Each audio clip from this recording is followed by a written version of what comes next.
Ang mabuting balita ng Panginoon ayon kay San Mateo.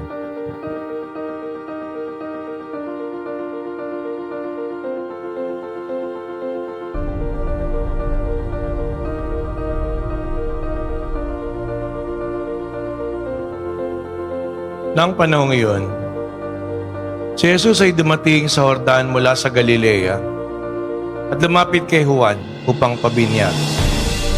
Sinasala siya ni Juan na ang wika, "Ako po ang dapat binyagan niyo at kayo pa ang lumalapit sa akin." Ngunit tinugon siya ni Jesus, "Hayaan mo itong mangyari ngayon sapagkat itong nararapat nating gawin upang matupad ang kalooban ng Diyos." At pumayag si Juan. Nang mabinyagan si Jesus, umahon siya sa tubig. Nabuksan ang langit at nakita niya ang Espiritu ng Diyos bumababa sa kanya, gaya ng isang kalapag. Isang tinig mula sa langit na nagsabi, "Ito ang minamahal kong anak na lubos kong kinalulugdan." Ang mabuting balita ng Panginoon.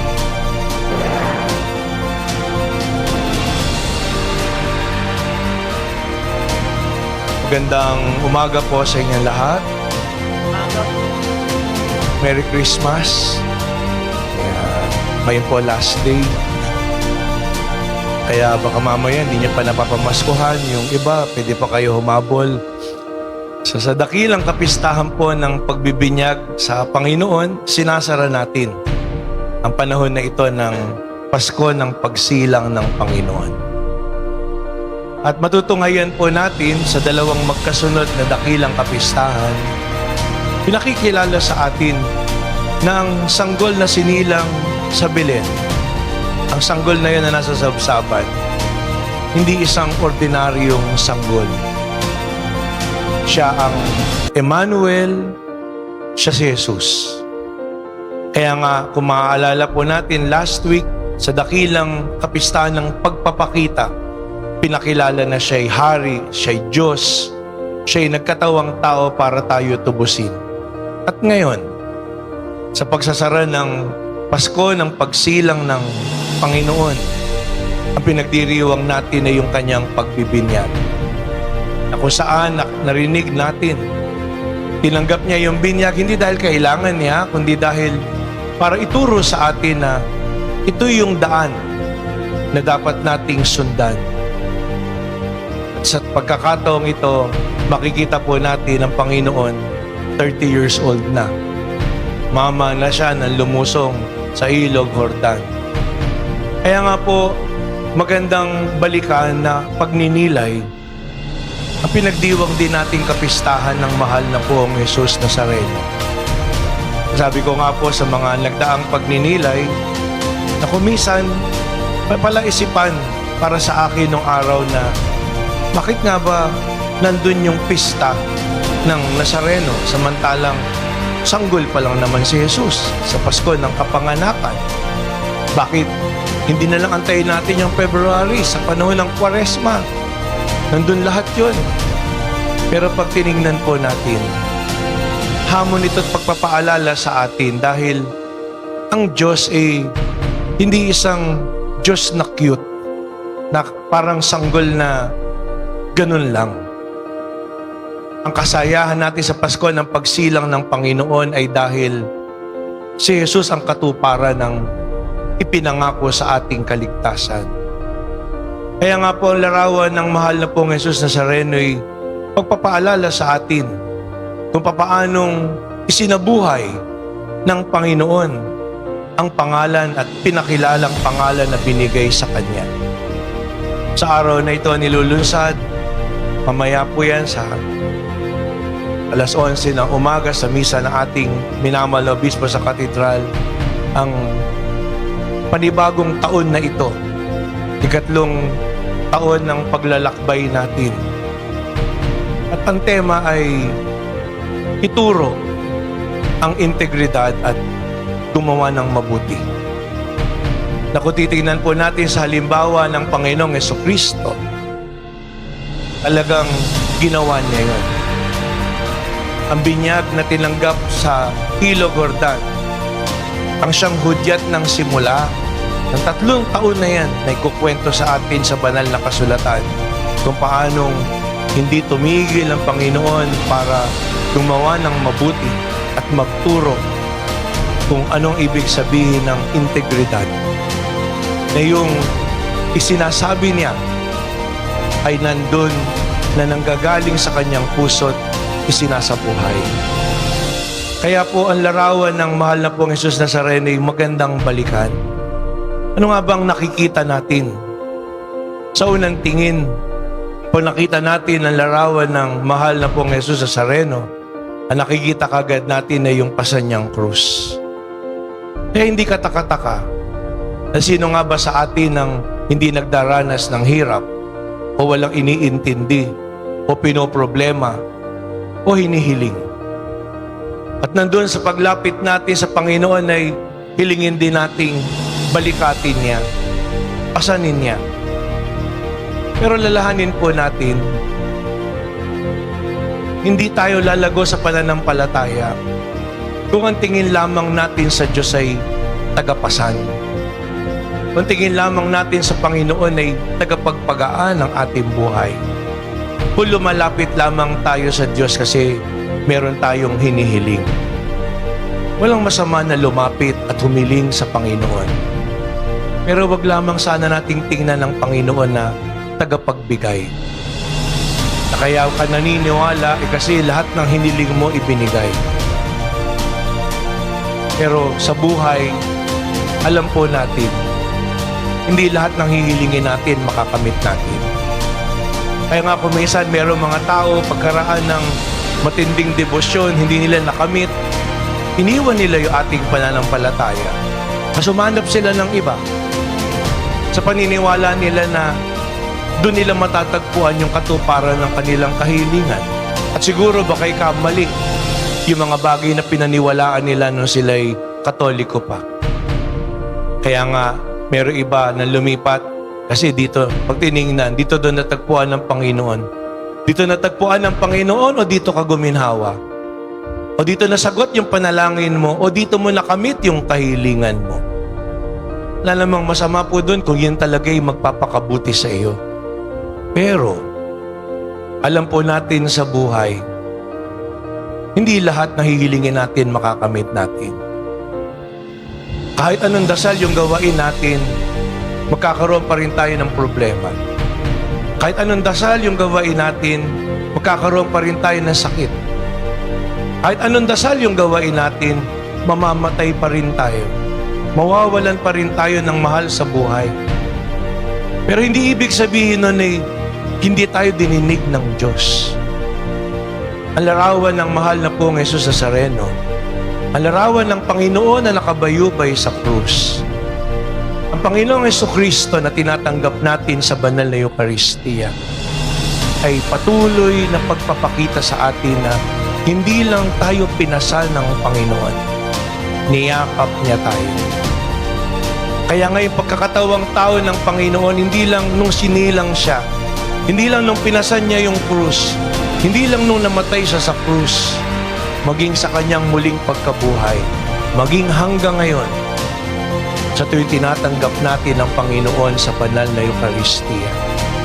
Sana, sa tuwing namamanata tayo sa Panginoon, sa tuwing tinatanggap natin ang banal na Eucharistia, ang maramdaman natin ay hindi dahil pinasan ng Panginoon lahat, kundi dahil sinasamahan tayo, niyayakap tayo, at kasama natin ng Diyos palagian sa lahat ng araw ng ating buhay, mula sa mundo na ito hanggang sa kabila.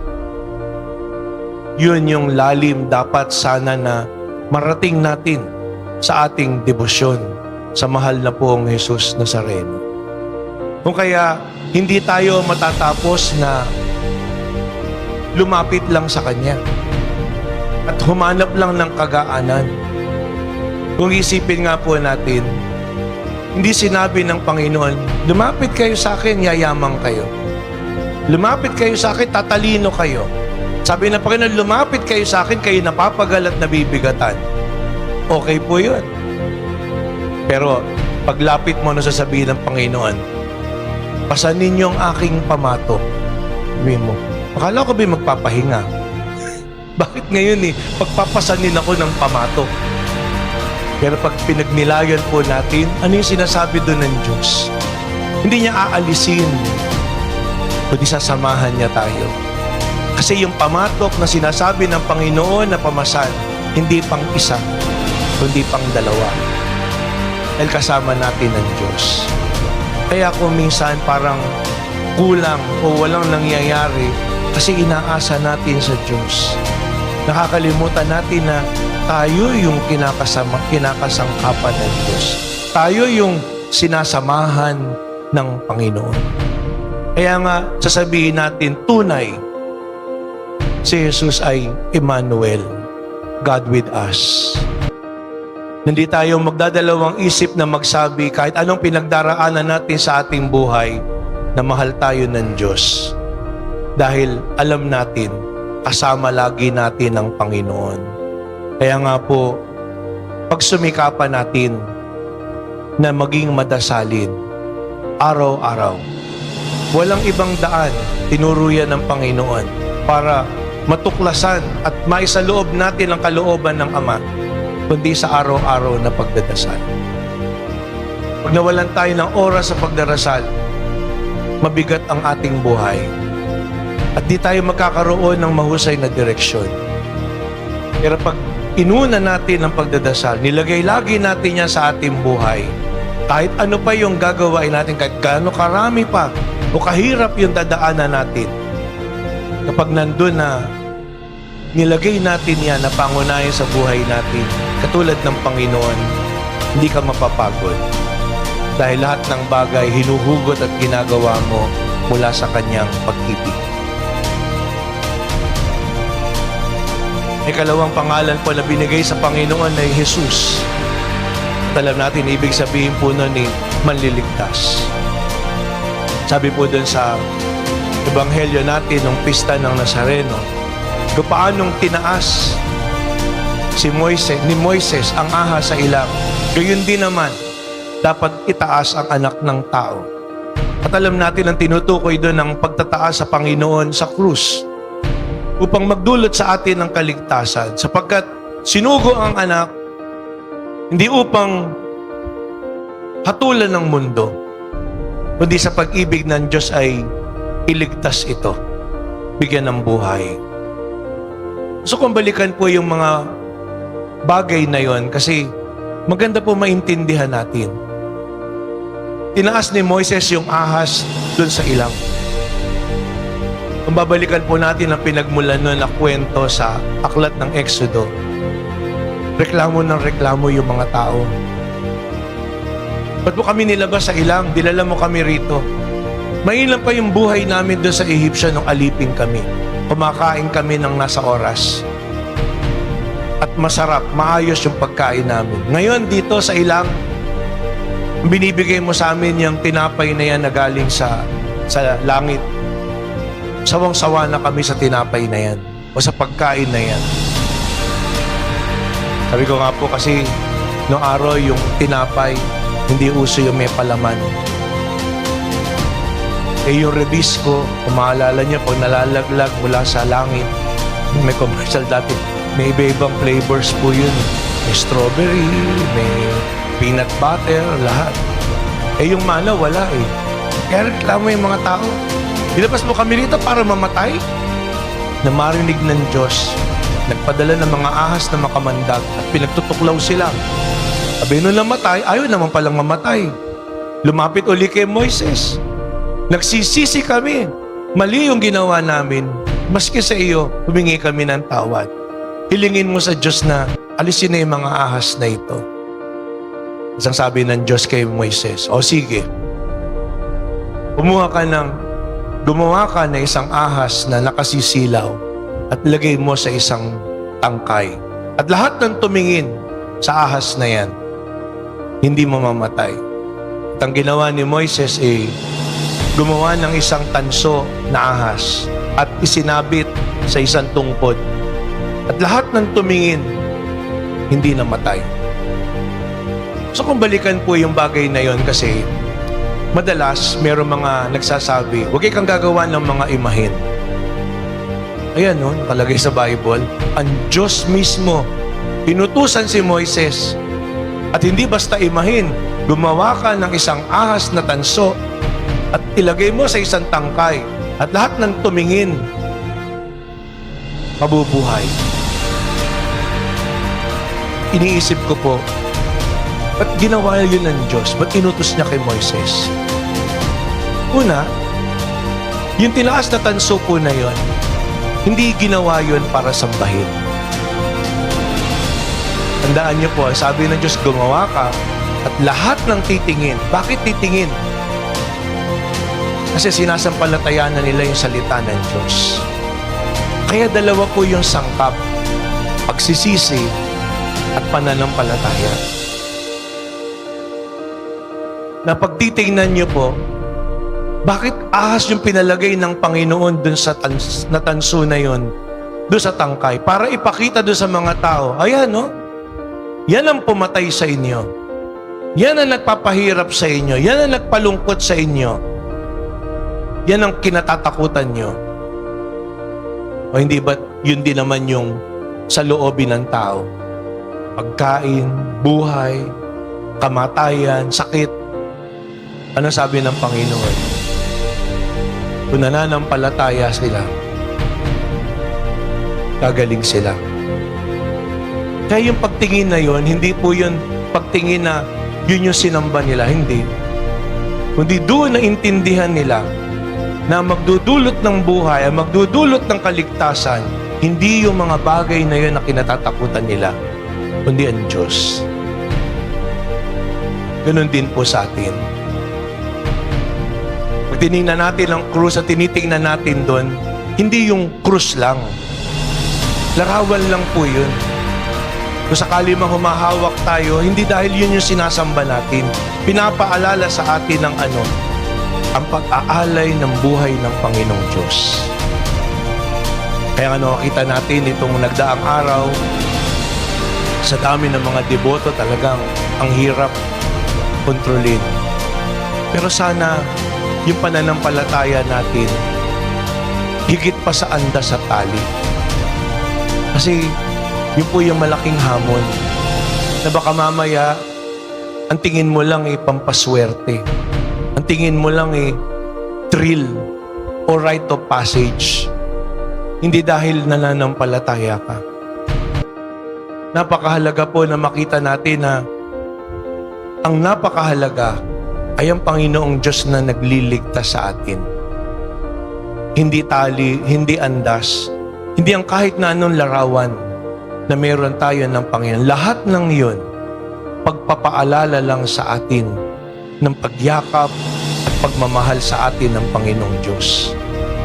Kung kaya ang hamon po sa atin ay katulad din ng Panginoon na walang sinayang. Katulad marahil no andas o tali, kahit sabihin mo nandun, naging kasangkapan ba tayo? Naging daluyan? Naging daan ba tayo ng pag-ibig at kabutihan ng Panginoon sa ating kapwa? Yan ang malaki pong hamon.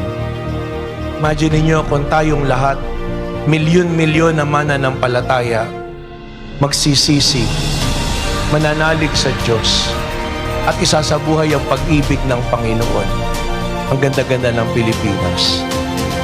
Kahit nga po hindi tayong milyon yun lang ilang libong political dynasty natin.